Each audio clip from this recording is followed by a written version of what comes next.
Olá, me chamo Paulo Fernando Garreta Arcotti, sou oceanógrafo, sou mestre em saúde pública na área de epidemiologia e eu tenho atuado já desde 85 nos 3 níveis executivos, federal, estadual, municipal. Tenho trabalhado com ensino, sou coordenador do curso de Sistema de Gestão Integrado aqui do Senac Santos e trabalho também na iniciativa privada com consultoria. Venho ao longo dessa trajetória, como oceanógrafo no primeiro momento e depois como profissional de saúde pública, a gente vem tentando entender, ou visualizar, mensurar a consequência das ações do ser humano sobre o ambiente, que nos abriga, que nos suporta, que nos propicia todas as condições para que possamos viver. Então, seja numa área que se conhece, que é tratada como área de saúde e ambiente, ou ambiente e saúde, assim.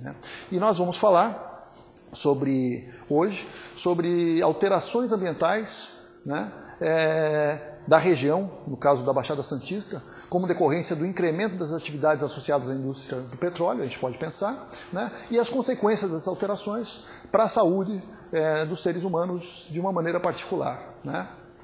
Bom, a gente parte de algumas premissas para fundamentar a ideia. Então, quais são? Bom, as atividades associadas à indústria do petróleo, elas impactam o ambiente, a economia e a sociedade local e regional. Isso ninguém tem dúvida. O petróleo, a indústria do petróleo, na verdade, ela é a grande propulsora da economia no globo hoje. Essas atividades apresentam alto risco de degradação dos atributos essenciais para a manutenção dos processos e ecossistemas marinhos e costeiros em todas as suas fases, todas as fases associadas à operação dessa indústria, ou seja, a prospecção, exploração e principalmente na produção.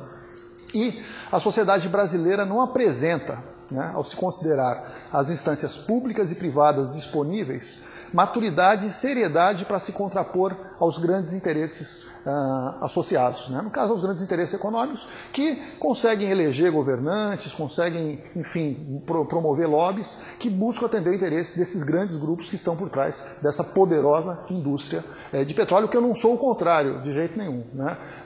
Acho que dentro dessas premissas, o que nós queremos chamar a atenção é dos riscos que estão associados a essas atividades e as consequências que podem advir daí, se não bem observados, se não reguladas.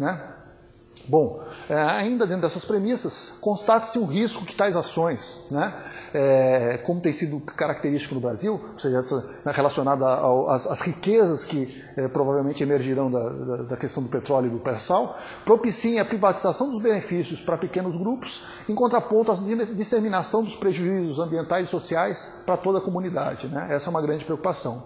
E torna-se factível de se depreender que tais atividades resultarão, como efeito adverso associado, no agravamento das questões sociais e ambientais da região. Essa é uma grande preocupação, ou seja, a gente sabe que a atividade ela é impactante, seja ambiental, social, econômica, em todas as esferas. Isso vai promover um êxodo de pessoas para essa região em busca das oportunidades de negócio que surgirão. Muitas dessas pessoas não apresentarão as condições necessárias para ser absorvida por esse mercado, e isso é de se esperar, a não ser que se tomem medidas enérgicas, e precisas, elas podem contribuir para o agravamento da séria questão social que a gente já tem aqui nessa região, quando boa parte da população vive em regiões, em áreas de subhabitação, sem saneamento básico, ocupando áreas de preservação, por exemplo, manguezais, na região estuarina, seja Praia Grande, São Vicente, Cubatão, Guarujá, Santos mesmo, ou ainda as encostas, que são áreas instáveis, sujeitas a riscos geológicos, enfim, uma série de situações associadas. Então, é de se esperar que com o aumento da população nessa região, esses problemas que hoje já existem se agravem. Até porque não se dispõe de outras áreas para que essa população possa se construir residências, possam ser ocupadas. Bom, não se constata, uma outra premissa importante, não se constata nas declarações dos homens públicos a preocupação com essas sérias questões. É difícil você ver alguma autoridade chamando atenção, né, ou levantando essas questões, né? Então isso é preocupante, né? Normalmente você vê, se divulgam os aspectos positivos, ou seja, na verdade a alimentação da economia e os benefícios que advirão daí, mas não se chama atenção para os riscos e para os problemas que paralelamente, né, acompanham, que nesse processo estão juntos. E que, como em outro aspecto ressaltar, que a análise dessa questão deve, para ser satisfatoriamente considerar os tópicos afeitos aos serviços naturais dos ecossistemas, as consequências das suas alterações e aos indicadores de saúde pública e perspectivas para a qualidade de vida da população envolvida, e não apenas as receitas a serem eventualmente auferidas com tais atividades. Isso é, assim, normalmente a economia ela só considera aquilo que gera recurso, né, e que é monetarizado, que é contabilizado, né. Nós estamos falando de outros tópicos, né, de outras questões que ainda não fazem parte, ainda não são visualizados pela economia, né, nem tampouco pelo direito, pela legislação, né, quando nós falamos em serviços dos ecossistemas, né,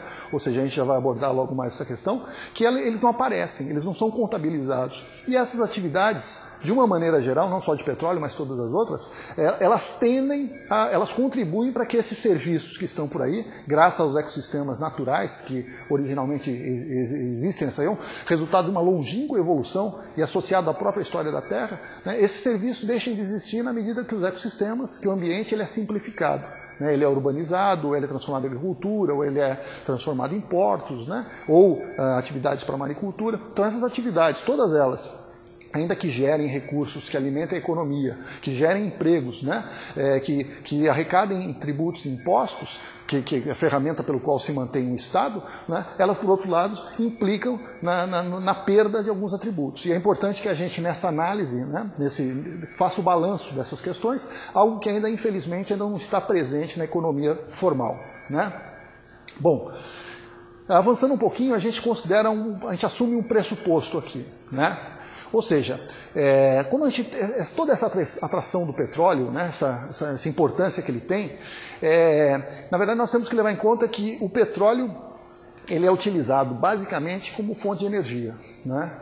Embora seja para que seja formado, demande milhões, dezenas, talvez centenas de milhões de anos, né, e condições extremamente particulares para que seja formado, né, ou seja, uma matéria-prima, se nós considerarmos extremamente nobre, né, ao se considerar a dificuldade para a produção, né, e o custo envolvido, né, ou seja, se nós pensarmos em produzir petróleo em laboratório, é possível, mas o custo é tão caro, é exorbitante, que ainda é muito mais barato se gastar essa fortuna que se tem para se buscar, para se procurar mais petróleo, né.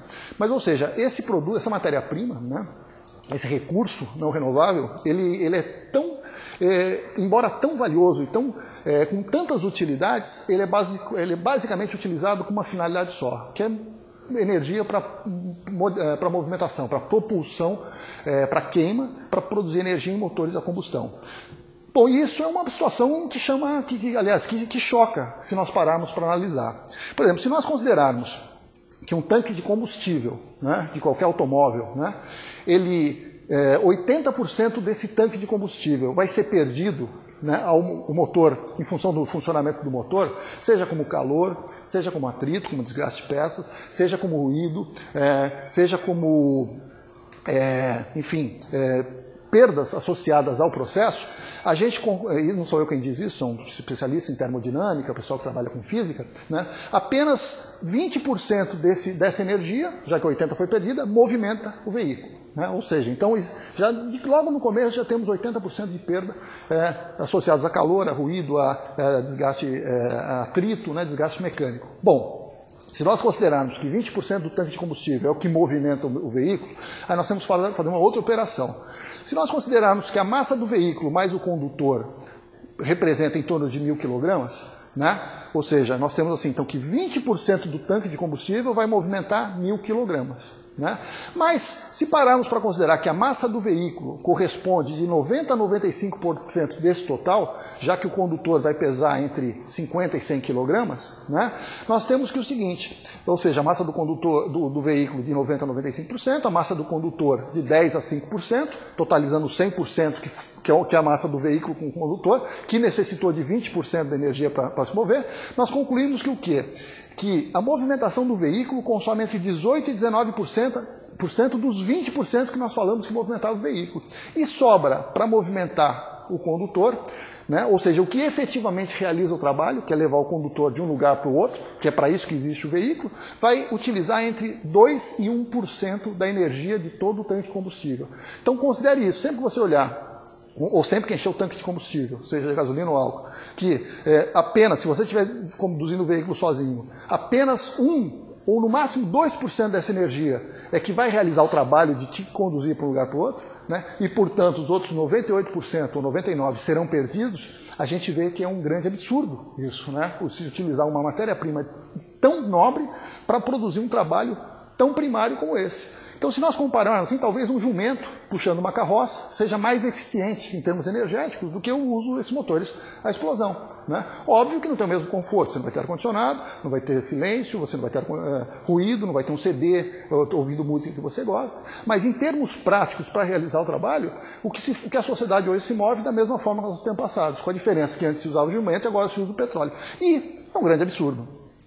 Porque a gente, quando a gente para pensar, fala, puxa, então está se usando uma matéria-prima tão nobre, né, e não renovável para produzir, para realizar o mesmo trabalho que o capim faz.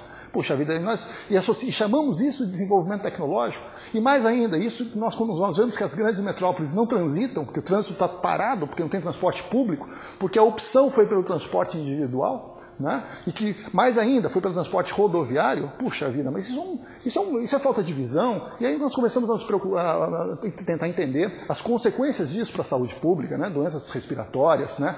Ou o número de mortes decorrentes de acidentes de trânsito, uma série de eventos que estão associados, e fala, puxa, mas como é que pode, né? Ou seja, então, será que o petróleo que vai vir do pré-sal, ele vai contribuir para resolver esses problemas? Ou será que ele vai agravar? Né? E essa é a nossa grande preocupação. Bom, avançando nessa linha, nós havíamos dito que a proposta dessa apresentação é entender as alterações ambientais e as consequências da saúde humana. Bom, a gente tem que abordar a questão da saúde. O que é a saúde? Né? Já chegando em termos de indivíduos, dos seres humanos, do que nos importa. Bom, o significado vem evoluindo ao longo do tempo, né? O conceito, as definições. Então, por exemplo, na antiguidade, até o século XX, XXI, né, aliás, até o início do século XXI, 1930, 40, até depois da Segunda Guerra, se considerava como saúde a ausência de doenças, né? Bom, isso posteriormente, em 48, a Organização Mundial da Saúde, ela reuniu especialistas e definiu que não. A ausência de doença não era sinônimo de saúde. Você precisava de uma definição um pouco mais abrangente, mais precisa, para caracterizar esse estado, né? Ou seja, saúde. Então, tanto que foi definido como que o estado de completo bem-estar físico, mental e social, e não somente a ausência de enfermidade ou de invalidez, né? Isso, sem dúvida, coloca a questão da saúde num outro patamar, né? Ou seja, não significa que a pessoa esteja doente ou não esteja, né? Mas essa definição ela foi muito questionada logo a partir do momento de instituída, porque ela é muito subjetiva, né? O que é completo, né, para um ou para outro, né? O que muda? O que é completo para um pode ser para uma coisa, para uma pessoa, para outra pessoa. Aquilo que é completo para aquele não faz sentido, né? E ainda como é que você vai medir o bem-estar físico? Bom, isso até de certa forma são indicadores, né?